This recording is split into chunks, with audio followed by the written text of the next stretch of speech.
So hi, my name is Tony. I'm here with AGJ Connection, and today I'm here with Completionist, or Jirard, as some of you might know. So for those who don't know you, can you give us a quick introduction about yourself and your work? Yeah, so for the last 12 years, I have been called the Completionist. Every week it's been man versus game. It's evolved from a kind of a review show about completing games to more or less a show about kind of cataloging my journey through completing games. So whether things were difficult, whether I found any exploits or any tricks or secrets to help me on the journey, any roadblocks I kind of stumbled upon. And so, yeah, I've been doing that for the last 12 years. I've completed over 450 games. I play video games a lot. It's a very tough job that I created for myself. But, you know, every step of the way has been worth it just because I've been able to employ some great people like Alex and Pat and Ted and the team back at home. And so, yeah, you know, we're not the biggest YouTube channel on planet Earth, and honestly, it doesn't need to be that way. As long as folks love what we do, then we love making it. Yeah, it's awesome, man. So, you know, Zelda Tears of the Kingdom just came out. I won't ask you too much about it because I'm sure you're going to make a video about it soon. Yeah. But how are you enjoying it so far?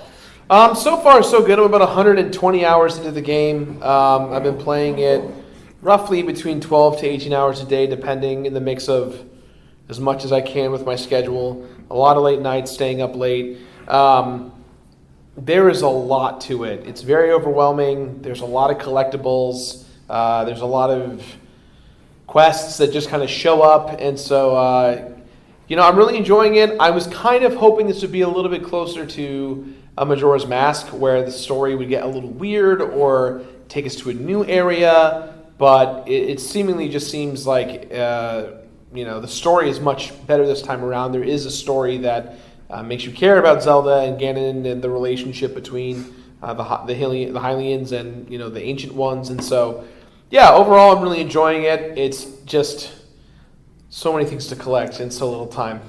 Awesome. So, you know, there are a lot of game reviewers out there, and in my opinion, I feel like you're the most unique reviewers out there. Oh, thank you. So, because like when I watch a video, it's like you should put so much emotions and care into a game, no matter how bad or how hard it is. Yeah. So, you know, there are people like AVG and like Donkey who like needs no explanation, and there are big companies like IGN. So, like, sorry, I could list more people, but like I could still say that you stand out a lot to me when it comes to them. So what makes you like stand out, or what made you choose to be different from like other people? Well, the Completionist wasn't meant to be a review show when I started it. It was when I came into the YouTube space.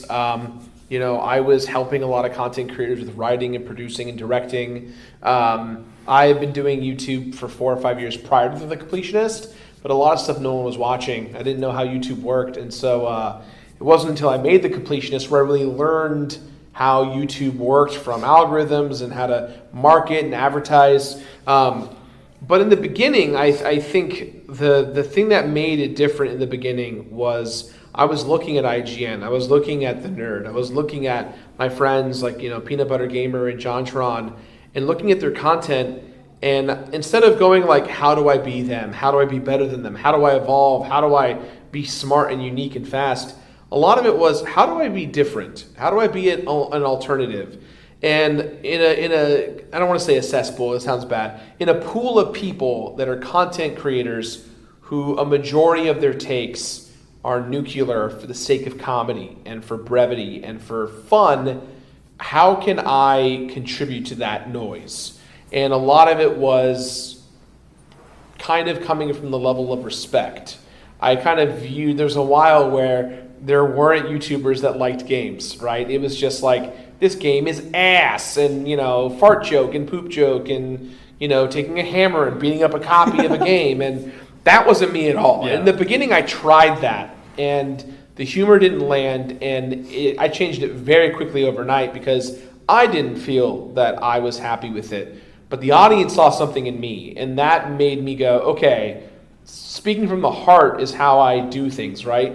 You can look at James Rolfe and even, you know, John Jafari as characters, but I don't view myself as a character as the Completionist. I view myself as me. and it just changed the flavor of how we made stuff.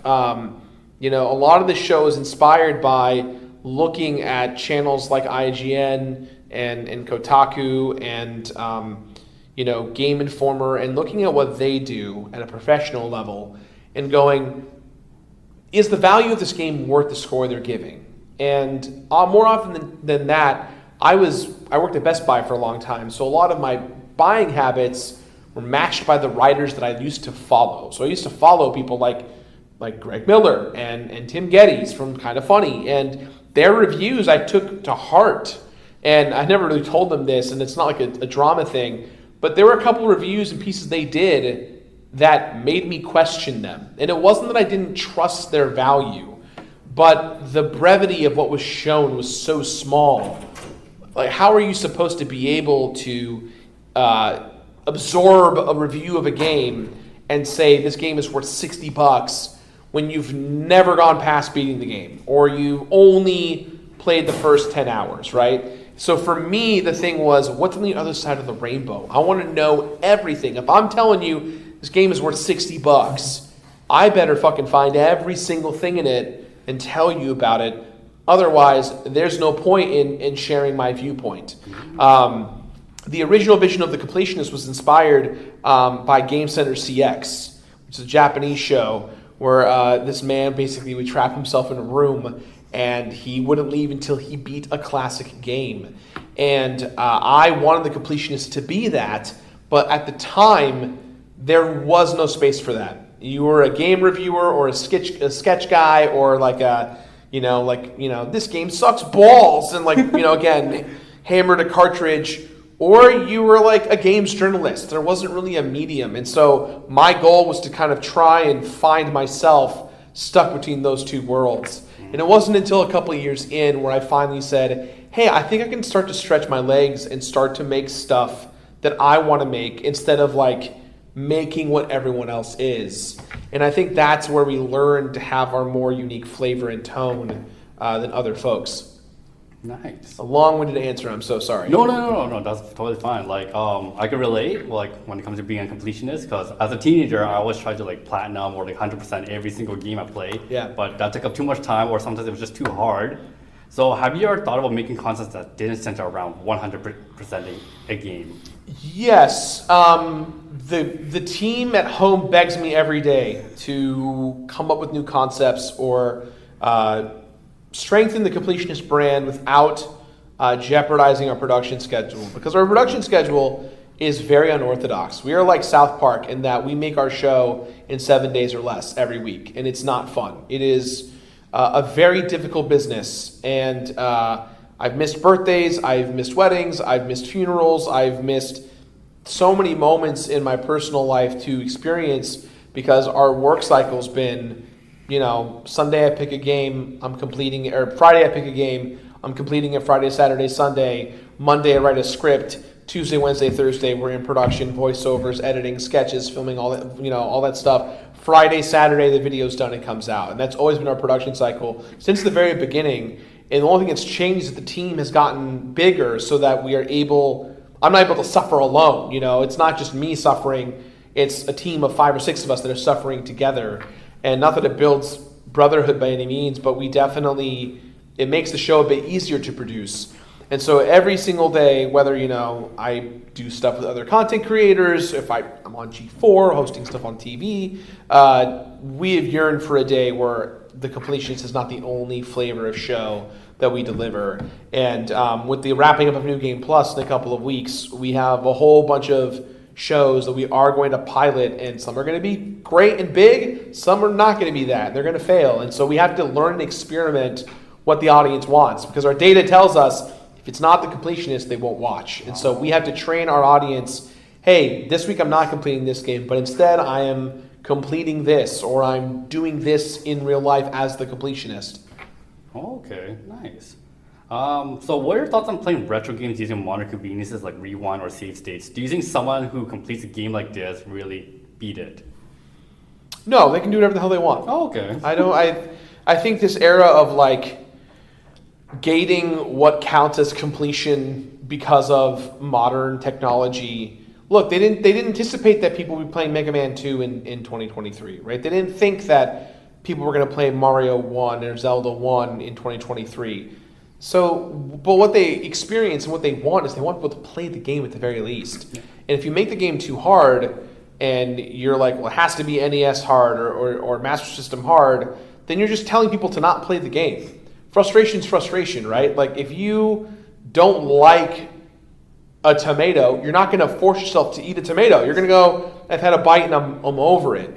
So I think that the more opportunities and the more ability to let people play the game they want to play, that's fine. I think that's great. You know, save stating, fast forwarding, slowing down, rewind, that's all great. I think it's when it's like using hacks or cheats or like in the competitive scene, like using AI bots or cheater systems. That's where I'm like, okay, that's not accessibility. That's not letting other people play or experience it. That's purposefully turning the odds in your favor to cheat the system in front of you. So yeah, I think anyone should play however they want to play, as long as it means that they get to enjoy the game safely. Okay, that's awesome. What is the hardest completed challenge you've done, and would you go back to that game, or would you recommend this game to others? Or are there games that you just completely gave up? I get this question all the time and it always changes. Depends on the time of year and what games I've done. I think there's not really one game that's too difficult that really like breaks me nowadays, just because I've played over 400 of them and whatnot. I think the hardest thing is making the show about it, because you have to find a unique way every week to not only complete a game, but share your experience in a way that no one else has. And that to me is such a more difficult challenge. The game, it's almost like the game and my skill don't matter. It's literally the framing devices and how do I get people to convince them to stick around and watch what we do. The games I feel like are just like this week's movie or actor that's appearing on the set, and I'm the director trying my best to tell a good story with them. I definitely have a lot more favorite games than I do bad games. As you can tell on my channel, I don't play bad games very often. But when I do play bad games, we try really hard to find a very unique and different approach, because, again, anyone can just take a hammer to a cartridge and call it a day. And I think that's the sauce that we try our best to figure out. But, yeah, making the show is the hardest game, I think, that I have to complete every week. That's a great answer, yeah.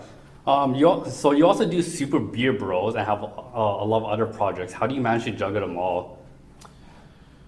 The team. The team works their ass off to balance my schedule and to work with me with theirs. Beer Brothers has kind of been passed on to Alex, who's just been doing a phenomenal job, and I kind of see him as the showrunner of Beard Bros, whereas I'm the showrunner of the Completionist. And it's different flavors and different skill sets and different approaches. Like Completionist, I have to direct and write and act and edit and work with the team that also does that with me. So, Patrick's our editor over there, Cameron's our head writer.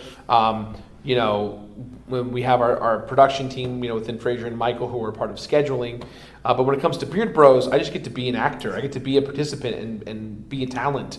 And I get to show up, and Alex hands me the controller and says, "You're going to do this today." And I go, "Sir, yes, sir." And the conversations we have are just what you see, what you get. Yeah. And it requires a different part of my brain, so I don't have to worry about being perfect as the completionist. I get to have flaws and just hang out with my best friends and have a good time. It's everything else that we're trying to build outside of the company that's more the bigger challenge. Doing conventions like FanimeCon or Fanime Expo, doing things like working at G4. I was the CEO of our company, and I was an executive at Comcast for G4, working 20-hour days every day. And it was 9 a.m. It was really 6 a.m. until 2 a.m. every day for almost a year and a half to 2 years. And I did it because the amount of money that was coming in for the company was to protect our interests, just because YouTube doesn't pay a lot, and there's not a lot of folks out there that pay a lot of YouTubers. There's this kind of grandiose image of like every YouTuber makes millions of dollars and they live in big mansions and things like that. That's fake. It's very fake, and unless you're a YouTuber that has millions and millions and millions of views each and every day/month, and you have a sponsor that's willing to pay you what you're worth, chances are you're trying your best to come to conventions and sell merchandise and find sponsors and embrace Patreon as best you can. And it creates a different breed of content creator, ones that are hungry and just want to live their lives and provide for their families and their friends and their team. But yeah, we're not at that level. We've never really been at that level. So to me, I try my best to put myself into every single project and hoping this next thing we make is going to be a banger. And someone's going to look at it and go, here's $10 million.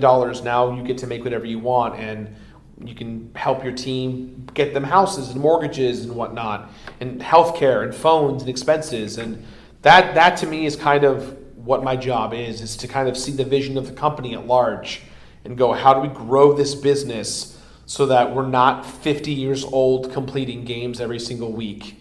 Not that I don't want to ever not complete a game, but like if I'm 50 years old still doing a YouTube channel that is barely making any money and my team is still with me, there's a fundamental problem that we haven't figured out. And that's kind of the bigger part of the job that people don't really know about.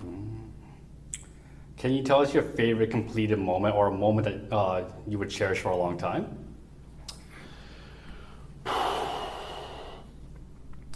I mean, as far as like gamer acumen, it's hard to say because it feels like nowadays I'm slow and old compared to everyone else. You know, like Tears of the Kingdom's been out for 2 weeks and already Small Ant has sped run the game in less than 200 hours. He's beaten like 136 hours and got everything to it. And I'm not the fastest guy, right? I'm just the guaranteed guy. I will get it done and I will put in the man hours. But I think the thing for me that's like my accomplishment is my career and the connections that I've made and just the people who constantly give us life for what we do. You know, you're so used to making content in a bubble and you never know who's watching. You never know who's watching.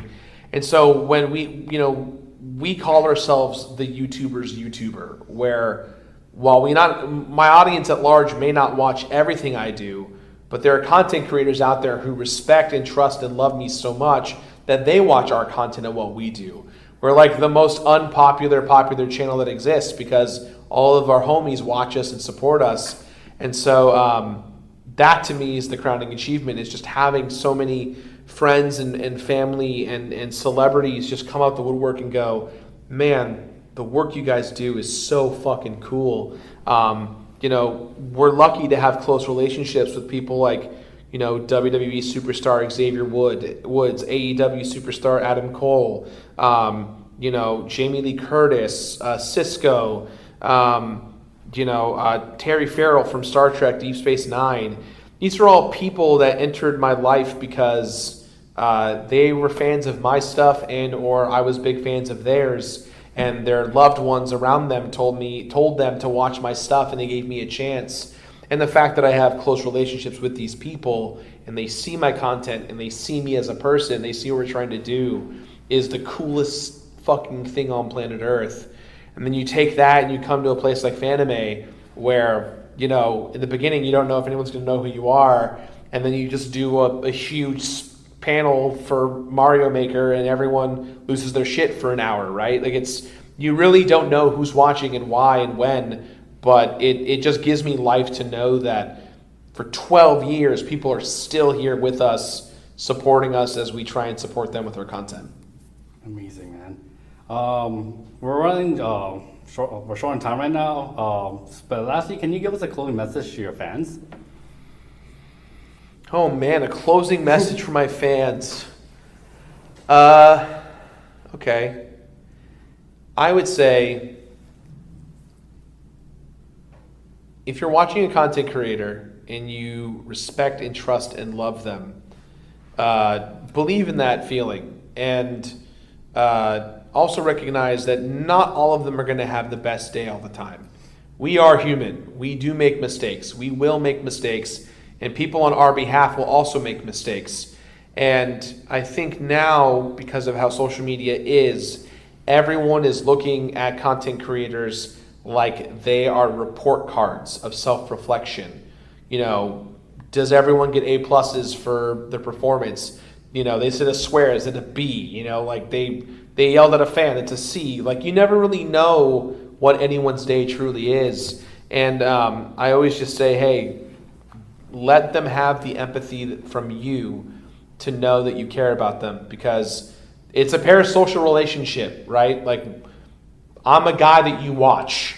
You know nothing about me outside of the 15 to 30 minutes of The Completionist or the 20 minutes of Beer Bros that you watch every day. So you feel like you know me, but, you know, maybe you don't come up to me and call me a piece of shit because of my opinion on the game, right? Or, and not that you would, but like that's the kind of stuff that people don't think. They just get to, oh, that's the show that I watch, and this episode sucked today, or this person is bad now and I hate them. I always just say, if you can just look at the empathetic viewpoint of a content creator. We are just people who had lives before this and will have lives after this, and we're just trying our best to figure it all fucking out without rocking any boats. And I think people forget that. They just assume that a tweet or a Facebook post or a message or something means absolute fact and opinion and feeling, when in actuality, it's just text on a phone, and it doesn't actually tell you anything about the person. And we forget that. We live and die by 280 characters on Twitter, and it's frustrating because, again, we're all just fucking people figuring this all out. That's true, yeah. Awesome, thank you so much. Does that make sense? I hope it made sense. Thank you so much. Once again, I'm Tony from A2J Connection here with The Completionist. Make sure to check him out on YouTube at The Completionist.